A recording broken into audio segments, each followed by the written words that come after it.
किसान परिवार में जन्मे और बहुत ही ईमानदारी से राजस्थान प्रशासनिक सेवा के माध्यम से लोगों की सेवा की है और अभी भी किसान कौम के लिए 3600 कौमों को साथ लेकर के जो काम कर रहे हैं, आदरणीय जस्साराम जी चौधरी साहब से निवेदन करूंगा कि वो भी अपनी बात रखें। जस्साराम।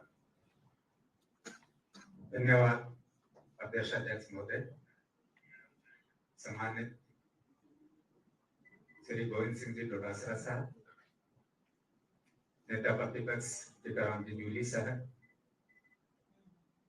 ज्ञान, अनुभव और बलिदान की प्रतिमूर्ति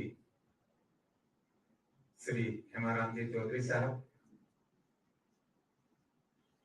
मंच पर विराजमान हरीश जी चौधरी साहब, रूपाराम जी मेघवाल, पद्माराम जी मेघवाल, श्री महेंद्र जी चौधरी जिला प्रमुख, श्री अब्दुल्ला फकीर साहब जिला प्रमुख, मदन जी प्रजापत, सलमान खान साहब, गफूर अहमद साहब, लक्ष्मण सिंह जी गोदारा साहब, उमेदवार जी जो आज के इस कार्यक्रम के मुख्य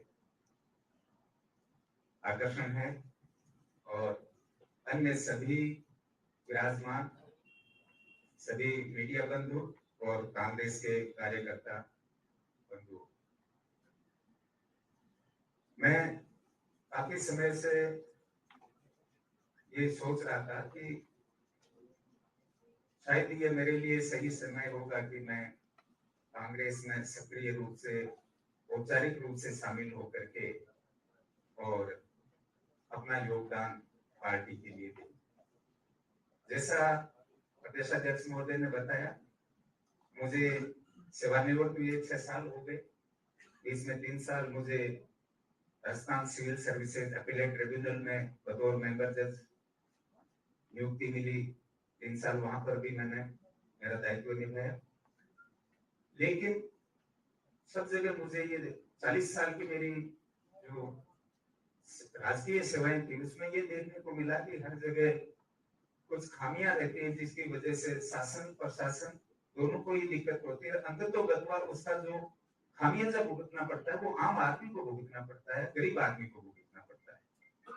तो उन खामियों को दूर करने के लिए पिछले 3-4 साल से मैं लगातार संघर्ष करता रहा हूं, और उस संघर्ष में यहाँ विराजमान इन तीनों विभूतियों को जो स्वयं एक सक्षम स्थिति में थे, हेमाराम जी चौधरी साहब, गोविंद सिंह जी डोटासरा साहब और हरीश जी चौधरी साहब, इनका मुझे पूरा सहयोग मिला, और इनके सहयोग से ही बहुत सारे जो कानून है उनमें संशोधन करवाए जा सके, जो प्रक्रियाएं निर्धारित है उसमें भी संशोधन करवाए जा सके, और ये सब बेरोजगारों के लिए और कर्मचारियों के हितों के लिए। दूसरी बात कि कांग्रेस आज जिस तरह की देश में स्थिति है, आज लोकतंत्र खतरे में है, संवैधानिक संस्थाएं उन पर खतरा मंडरा रहा है, और एक ये आम धारणा बन गई है कि वर्तमान सरकार केवल पूंजीपतियों की सरकार है। लेकिन अब जो इलेक्टोरल बॉन्ड की, हालांकि संपूर्ण जानकारी नहीं आई है, लेकिन जितनी जानकारी मीडिया में आई है उसको देखने से तो ये लगता है कि ये पूंजीपतियों के भी कोई बहुत ज्यादा हितैषी नहीं है।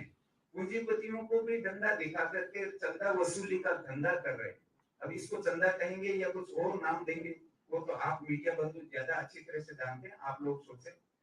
लेकिन इस तरह से कुछ उद्योगपति मित्रों के हित में काम करने वाले शासन को राजनीति विज्ञान में प्यूटेटिव डेमोक्रेसी कहा जाता है। प्यूटेटिव डेमोक्रेसी यानी कुछ धनिक मित्रों के लिए उनके इशारों पे ही जो सारे काम किए जाते हैं, that is known as putative democracy.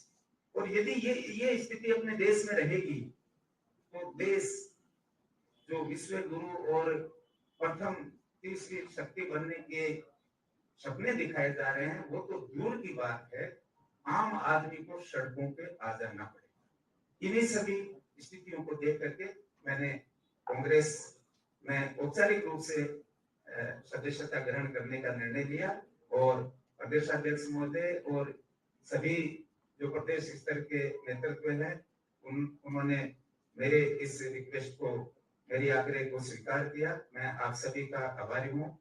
धन्यवाद। मेरे से जो भी सेवा हो सकेगी मैं पार्टी के लिए एक सामान्य कार्यकर्ता के रूप में निभाता रहूंगा। धन्यवाद। Thank you Jairam.